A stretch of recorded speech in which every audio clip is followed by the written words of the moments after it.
Good morning and welcome to this second InterClean China webinar live from the studios of RAI Amsterdam. Next week, InterClean China will open its doors for the very first time as an in-person event. Fortunately, the circumstances in China are such that in-person events can take place again. So I'm very proud of our team in China and our partners in China that are able to pull this off under the current challenging circumstances. But of course, times have changed. We had planned to organize this event with many goals. One of the goals being to help European and other international manufacturers start their business in China, to start exporting their products to China.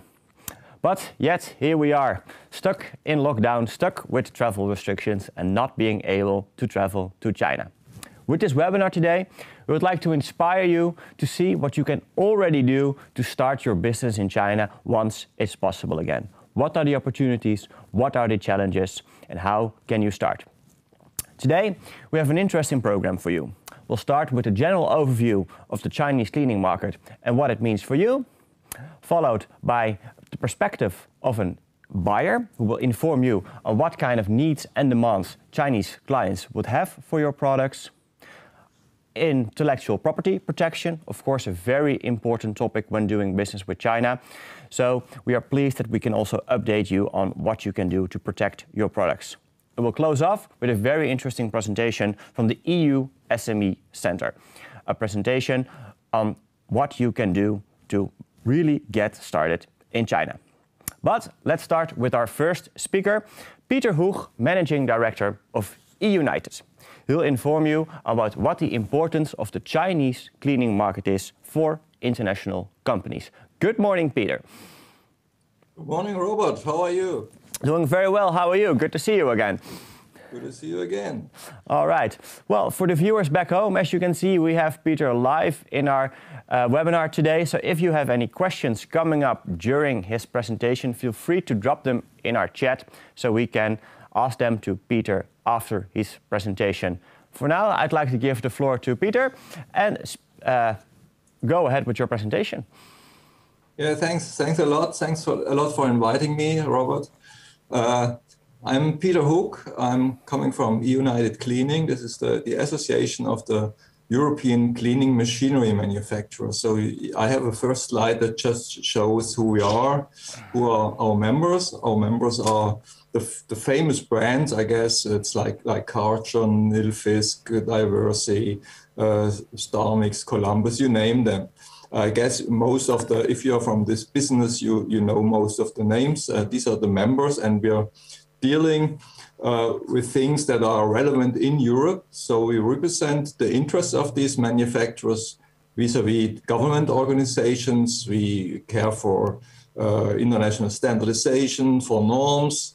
We publish European statistics and world market surveys, and so on and so on. Any kind of services an association can do for its members.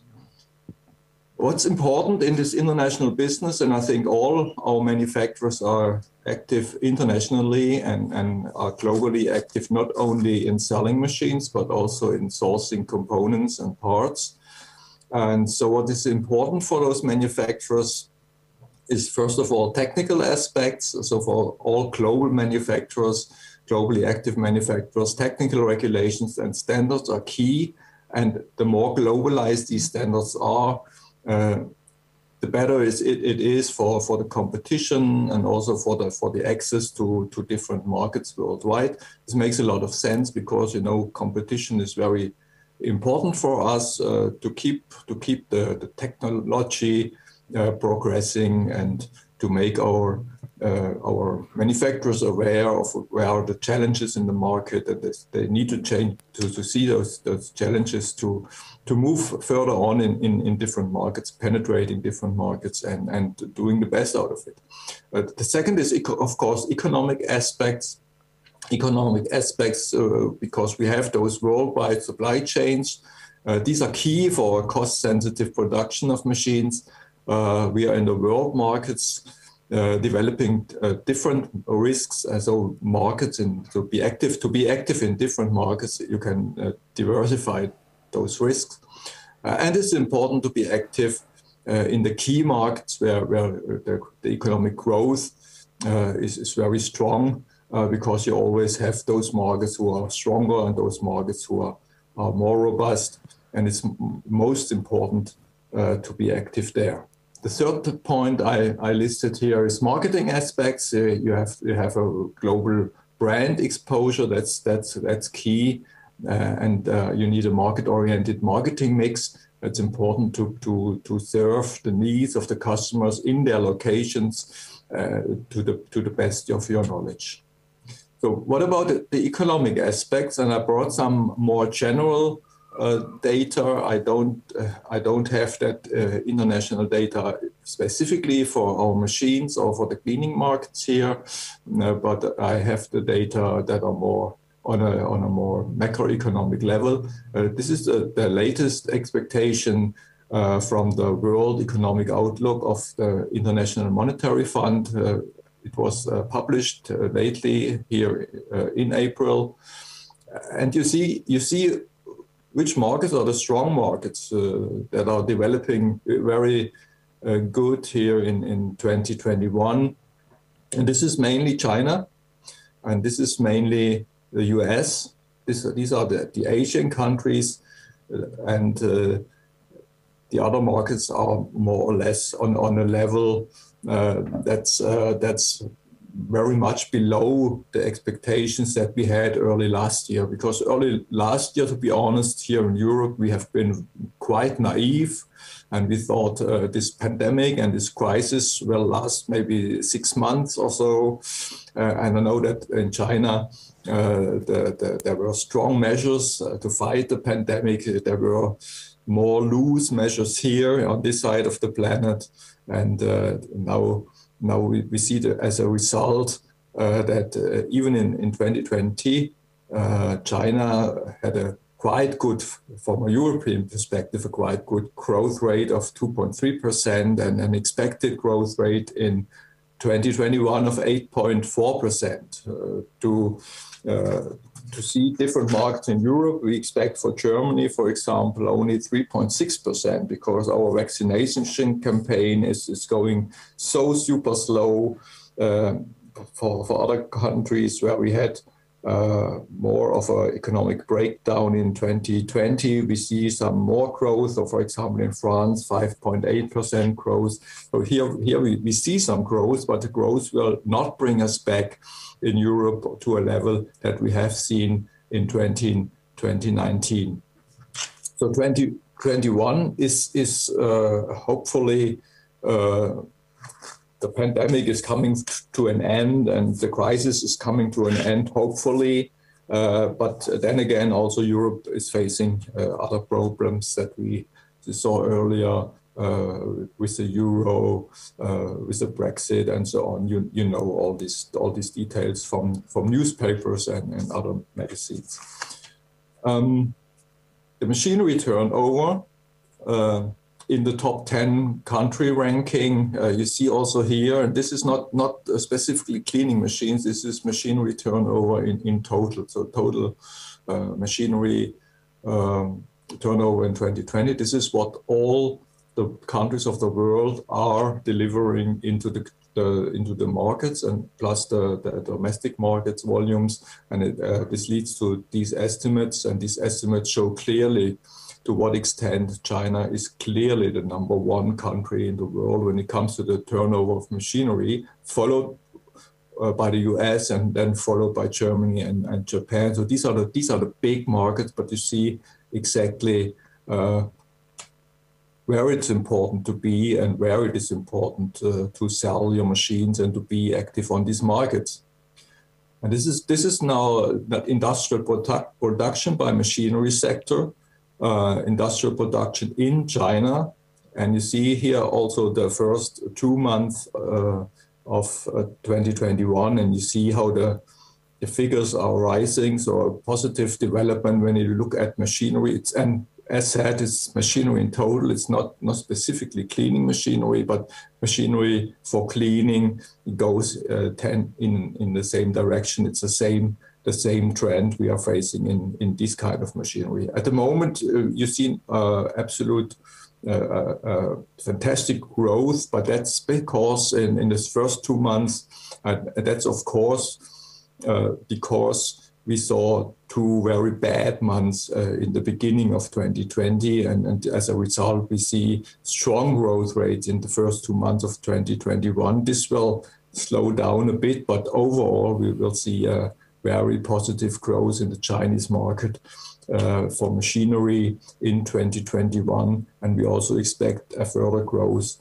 that's not by 8% or something, but maybe by 5% in 2022. So it's a very strong market when it comes to volume, but also a very strong market when it comes to growth rates.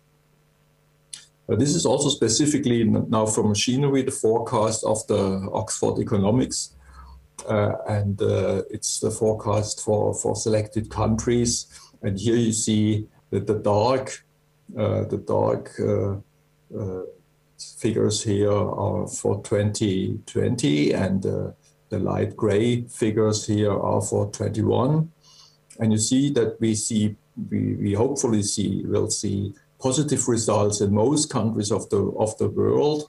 But you see that, especially in China, when you look at the Chinese market, then you see that we saw in 2020 already plus 5%, and in 2021 we expect 8% plus. But this is extremely positive, because if you have 10% but you lost 16% the year before, that's different compared to plus 5 and then again plus 8. This is really a very good development in the market for machinery, especially when you look at the Chinese figures. South Korea is also doing quite well. They are also strong in fighting the pandemic, and you see how important it is to be strong in this field of fighting the pandemic when it comes to the economic results that are based on a healthy economy, but also on a healthy population. As a conclusion, China is one of the most important markets for cleaning services, and thus for cleaning machines, for cleaning tools, for chemicals. And today, European and Chinese manufacturers, and this is not really today, but when you look back 5 years ago, then you can clearly see that the Chinese manufacturers are different segments of the Chinese market, where the Chinese manufacturers had the low-priced machines, and the European manufacturers and international manufacturers were on a different pricing level. Also, most of them on a different level when it comes to the quality of the machines. Today, this is changing. We see very strong and very reliable, very positive, very future-oriented machines, autonomous machines, robots, also very robust machines from Chinese manufacturers. But the low-price market, this is more or less also still covered by Chinese manufacturers. European manufacturers in a different market segment. This is developing. This is one point. Due to the pandemic, the importance of the Chinese market is increasing. The Chinese are fighting the virus extremely efficient. The Americans now are having a very strong vaccination campaign. This is different in Europe. And so after all, looking at all these figures that we've seen earlier, China is the country with the most efficient strategy, and therefore also the economic outlooks are more positive than in any other country. So, and China on top has a state-driven, ambitious plans regarding innovation and future technologies such as quantum computing, biotechnologies. And this is also key for long-term sustainable economic development. Therefore, the market will remain important, not only after the pandemic, but also in the long term, because there are long-term plans for a good future of the country, and also a future that is technology driven, and that's very positive. And that's why all manufacturers from all the countries, they are looking at China, and they are having a focus on the Chinese markets, and they want to be active in this market, and we also can only suggest to be active and to look at the Chinese market, because it's one of the future markets when it comes, one of the most growing future markets when it comes to cleaning machines, to the whole cleaning industry. And there's a lot of potential also for cleaning still in China. I mean, you have very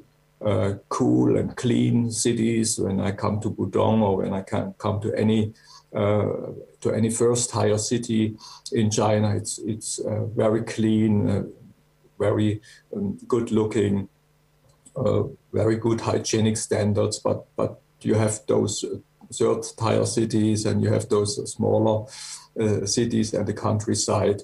And there's still a lot of potential in China also to have a growing market in the future. So it's one of the most important markets for the future. So that's from my side, from United, as an impulse for this discussion.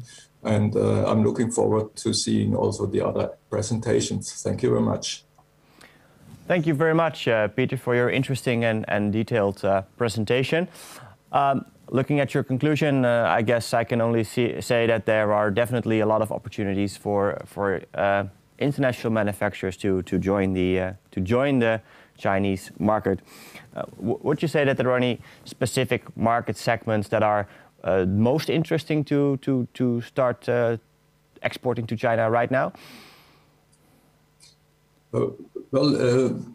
China is like all the big markets in the world. It's difficult to say, but to give a clear answer, because it's not only to look at what market segment in terms of machinery, but it's also to look at what region of the country is most important.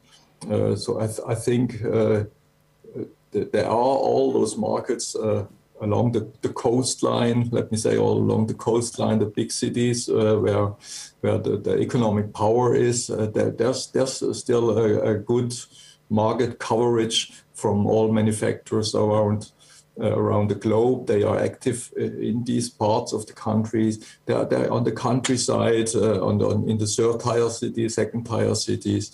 I think that there's a lot of potential still, and especially for the non-Chinese manufacturers, it's important also to be active in these parts of the country.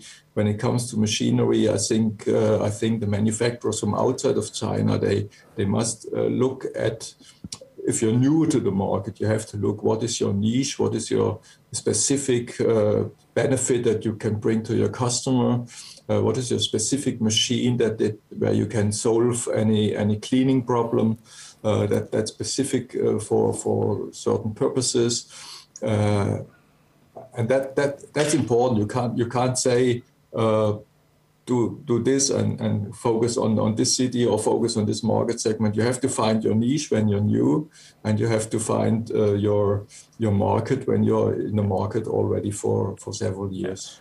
So don't just see China as one big market, but find what region, what niche works best for you and focus on that. And also don't blind stare probably on the major cities, Shanghai, Beijing, Guangzhou, but also look at where your product fits the market best. In your experience as industry veteran, so to speak, what would you say are the biggest differences between the European market and the Chinese market? What are things that I really need to think about if I'm a European manufacturer and want to start exporting to China? Well, Europe is quite complex as well. You have different countries, you have different languages, you have different market needs in Europe as well. From that perspective, it's a challenge to be active in Europe as well. But of course, European manufacturers are used to be active in Europe, and so. But still, here in Europe, we see manufacturers that are more active on a local level, quite local level, or on a national level, and they have export ratios of maybe 5 or 10%, and some are very internationally active, and they have export ratios of 80%, and they bring machines in all the markets, and they have production facilities in all the markets. I think for China, it's important to be active not only as an importer, but also to be active see China also as a component supplier, as a supplier for parts, because parts and components from China, they are also getting much better in the last years when it comes to the quality. And as well, if you want to export to the Chinese market, then it's important that you fill this niche, and you find what you're the expert in, and you find these niches, and you find that regions where you can be successful. And it's also, our business also is a people business. So I'm coming to China for this industry for at least 12 years. I came to China earlier for other industries, but for this industry, with this 12-year experience, it's also people business. So I meet the same people, they change the companies, but they never change the business. So many people you meet again and again because they have the expertise, and you have to find these kind of veterans of the cleaning industry also, and you have to find a cool team to penetrate this market in the most professional manner. All right, thanks for that. Final question. Of course, Chinese manufacturers are also making their way to Europe. So, in general, the Chinese market, a threat or an opportunity for European companies? The European market for cleaning machines, it's quite saturated. So it's difficult to get the foot in the market, really. It's difficult to come here and start your business from scratch. That's very difficult because the market is very saturated. You need to have a service team. You need to have a service network here to be successful.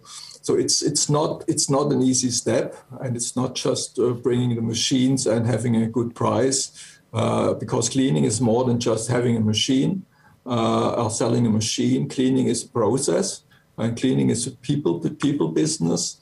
And I think the most efficient way to be active and to be successful for a Chinese manufacturer would be to cooperate. Here, I don't see that in the European market we see Chinese manufacturers as a threat. And as I said earlier, competition is always welcome. Yeah. And it speeds up the technological progress. And so we're looking forward to, and we're seeing, of course, when I look at the latest editions of InterClean in Amsterdam, we saw quite a number of Chinese manufacturers. In the markets, we don't see them that often, so the market shares are still very limited. But there are chances, of course, also in this market in Europe. But as I said, it's a complex market, Europe, because of the different languages, because of the different countries. We have European standards, so you have to comply to the European standards. That's one thing for the whole of Europe, but the countries are still quite different when it comes to, when you look at Italy, France, or Germany, the markets. There are differences in between the markets, and you don't look at Europe if you're coming from Chinese, but look at the individual countries, and it's quite complex to be active here. So almost the same advice as you gave to European countries. Don't see China as one country, but see it as multiple regions. Don't see Europe as one continent, but see it as a continent with different countries with different needs and different niches. Thank you very much, Peter, for joining us this morning and for sharing your insights into the market. And of course, I hope that next year you can join us in person in China. I hope so too. Thank you for now, and see you next time. The last presentation today is from Liam Jha. Liam Jha is a member of the EU SME Centre. The EU SME Centre is an initiative by the European Union to help European SMEs start their business abroad, and in this particular case, in China. Liam has recorded an interesting presentation on what steps you can take to start your business in China. His presentation is pre-recorded, but Liam will join us after his presentation live here in the studio via Zoom. So if you have any questions for him, feel free to drop them already in our chat so I can ask them to Liam afterwards. But first, let's look at his presentation. morning, ladies and gentlemen. Welcome back to the InterClean webinar series. My name is Liam Jia. I'm from the EU SME Centre. I'm very happy today to be invited to share a very brief introduction to tapping into the cleaning markets in China. First of all, a little bit about the EU SME Centre. We are a EU-funded project focusing on providing information and services to increase the knowledge and raise the awareness of small and medium-sized enterprises on the China market. We have been already in China for over 10 years, established in 2010. Currently, we are in the third phase, implemented by 5 chambers of commerces, who are the implementing partners, of which you can see in the bottom of the slide. Our services mainly lie in these 4 aspects. We have a knowledge center where we have published nearly 200 comprehensive market reports, guidelines and case studies. We have an advice center where our in-house experts provide first-line advice on business development, market access, legal issues, and so on. We also have a training center where we provide face-to-face or online training programs on a good range of related business issues in the China markets. We also have an advocacy platform for SMEs, where we consolidate the voice and constantly work on improving the business environment for European companies in China. Here is a little bit of the achievements of the SME Center in terms of our publications, number of inquiries, webinars, and trainings. China today is what I called a connected universe. When talking about China, there will be a good number of keywords popping up in people's minds. That includes the 14th five-year plan, which is a national development strategy of the Chinese government. There were keywords such as environmental sustainability. There are keywords such as the modern Chinese consumer, the development of advanced technologies, economic restructuring and new growth drivers, and so on and so forth. Although full of opportunities, the Chinese market is still not simple. It is rather extremely complex and at the same time being very competitive. Looking at some of the recent developments, just to name a few, EU and China has just signed a comprehensive agreement on investment. Looking beyond markets, what does the agreement eventually means for businesses? This still remains to be discussed, and China's vaccination efforts is picking up pace according to the forecast of the economists. The China's vaccination coverage will surpass eventually 60% of the population already by the third quarter of 2022. China's also issued this initiative on carbon neutrality goal, and the government is taking very modest first steps already by launching some of the initial targets. And we have also noticed a relatively strengthened IPR protection being enforced in the country. The increase in terms of the ease of doing business means that the Chinese market is being more regulated, for starting and also for operation of a firm in the country. However, this opportunities does not only lie in one market. And looking at what EU SMEs have been facing is a very limited level of internationalization.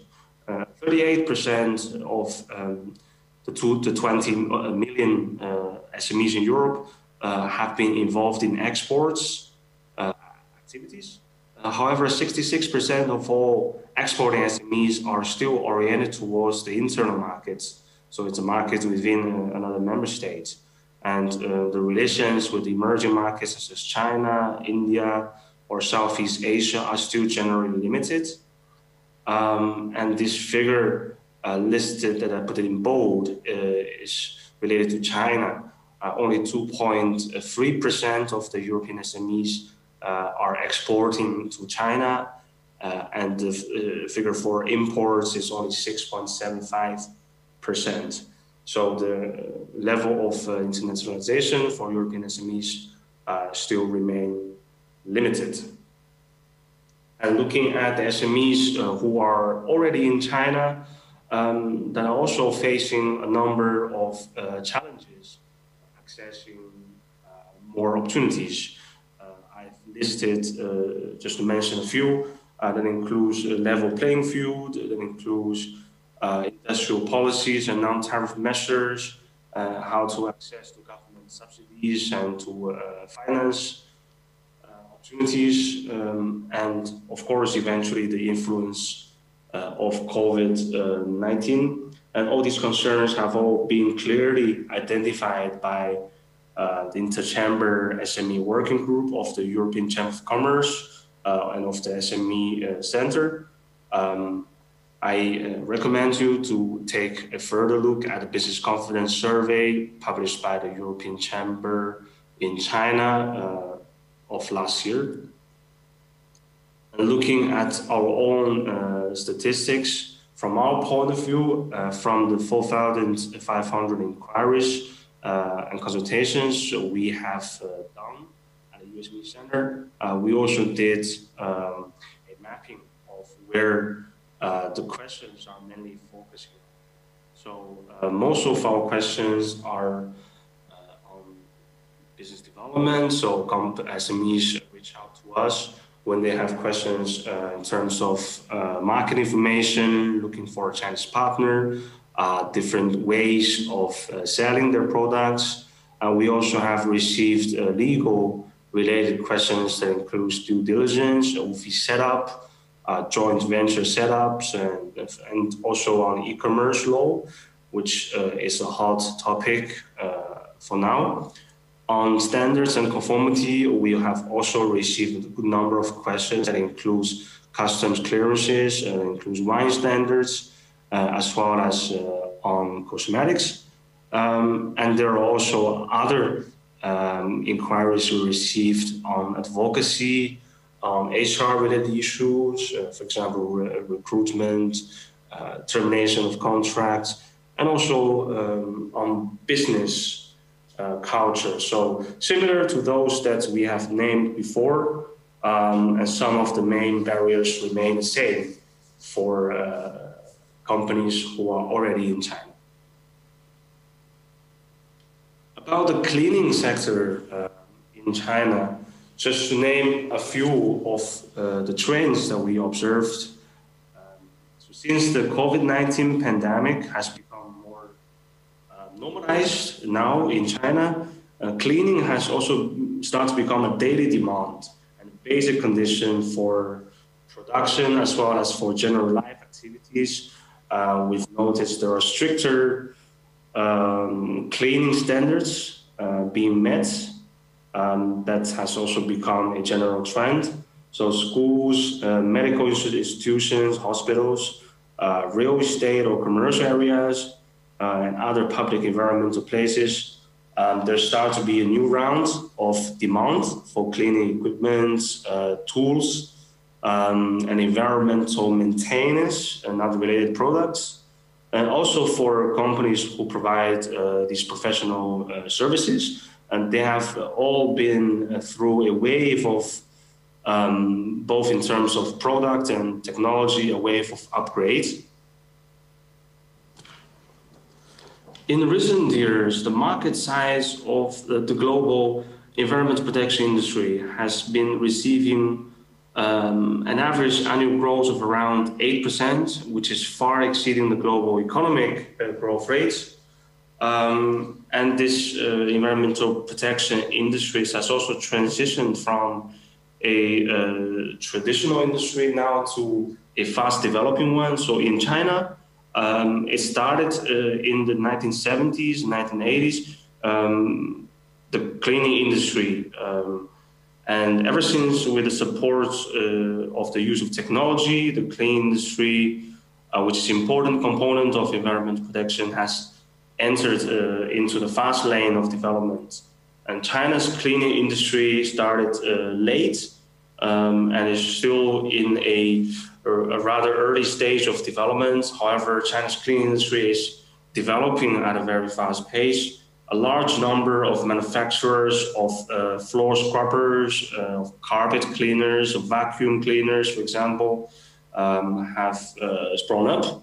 And some famous international brands also started their businesses in the market and expanding gradually. And during another important influence, and we'll call it impact of momentums, is during this raging period of SARS, of the bird flu in China, where people's conception of cleanness has all the time been changed and improved.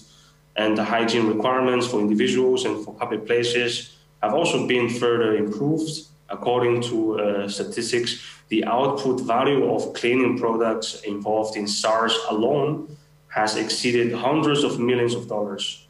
And not even mentioning the impact of COVID-19 pandemic with its global presence, and certainly there's much bigger impacts. At the same time, the government is also vigorously advocating the improvements of the standards of cleanliness, of sanitation, and actively setting up new standards, higher standards, and actively purchasing cleaning supplies to serve the public and major business development areas, and as such.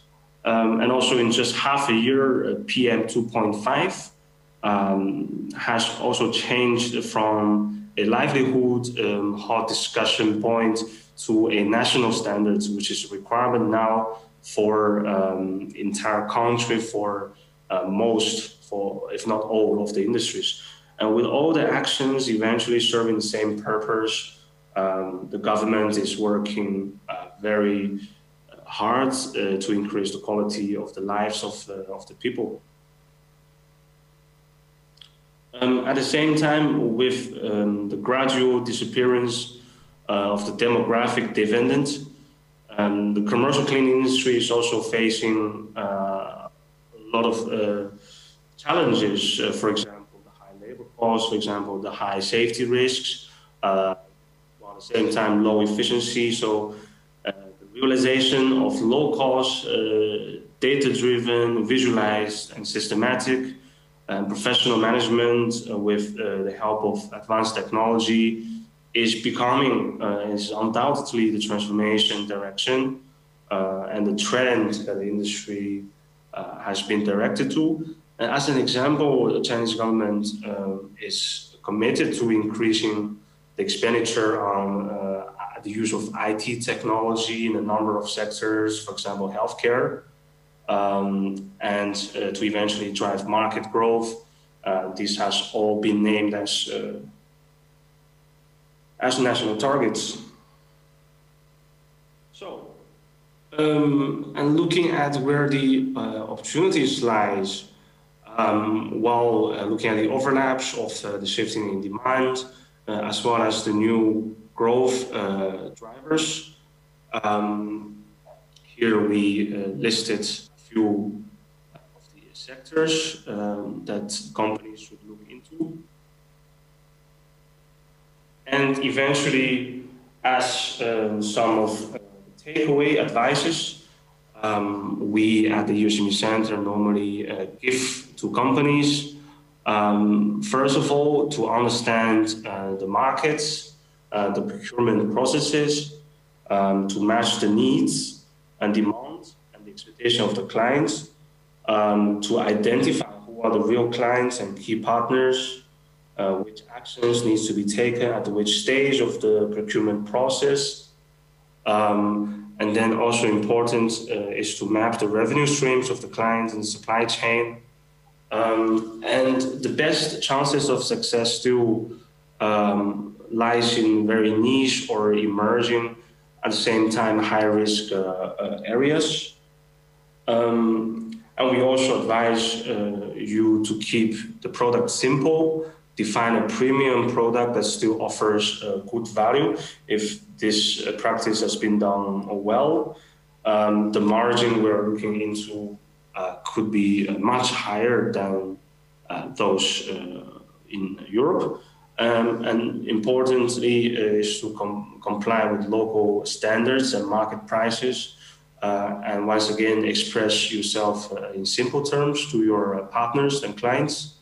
Have your strategies to protect your intellectual property rights. Having your trademark registered in Europe does not mean that you have it registered in China as well. Acquire knowledge of different financing options. Make sure, importantly, you are entering the deal at the point which the clients have revenue available to pay you. Understand the reforms to the procurement regulations and the actions now available, and eventually invest yourself in building relationships with the technical partners, with the business and financial partners, and exercise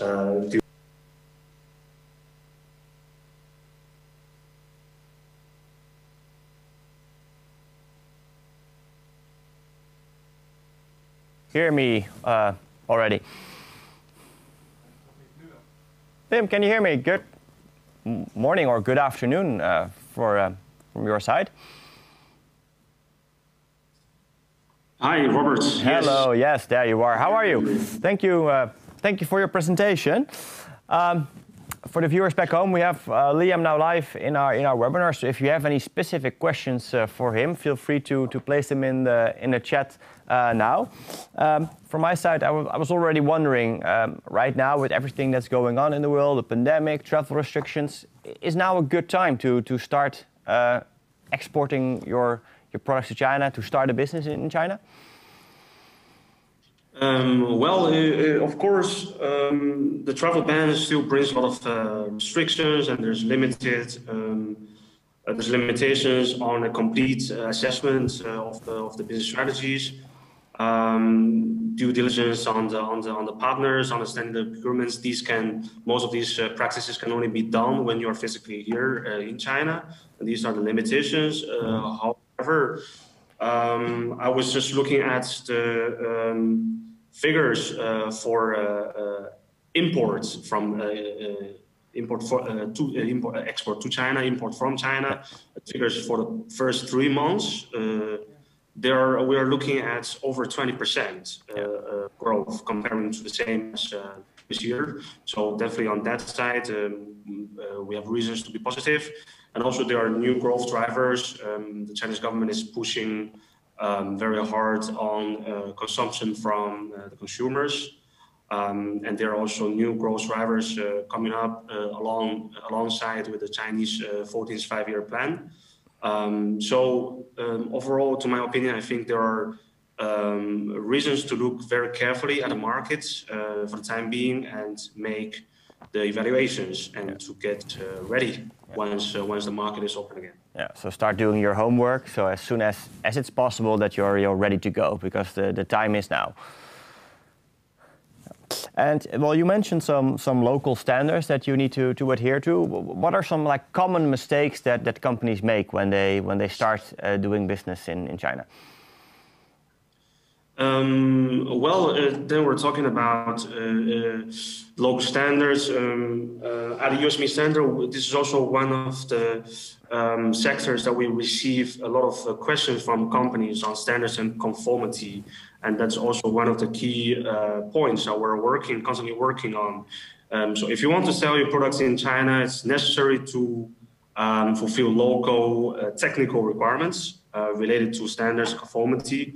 That includes mandatory standards, that includes compulsory certifications, technical regulations, or even many of these administrative licensing. And otherwise, if you're not compliant with these requirements from China, your products coming to China will very likely be blocked by the customs to start with, or you might be held liable for the products that you are already selling in China in the market. So complying to local standards is almost a must. Yeah. And then we at the EU SME Centre, we also work very closely with the European Union Chamber of Commerce in China, who has a standards and conformity working group.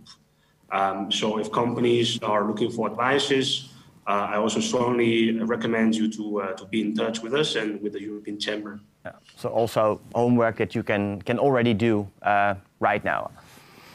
And if I am a European manufacturer and want to start doing this homework, how can a European company get in touch with the EU SME Centre? Well, I'm sitting right now in our office, so you can see from behind me there's a banner. All our information are available and accessible and free of charge for European SMEs on our website. We have published market reports, trainings, recorded webinars, and we also provide first-line advice free of charge. All you need to do is to visit the company and to register yourself. Okay, sounds good. Final question then, because we are running out of time.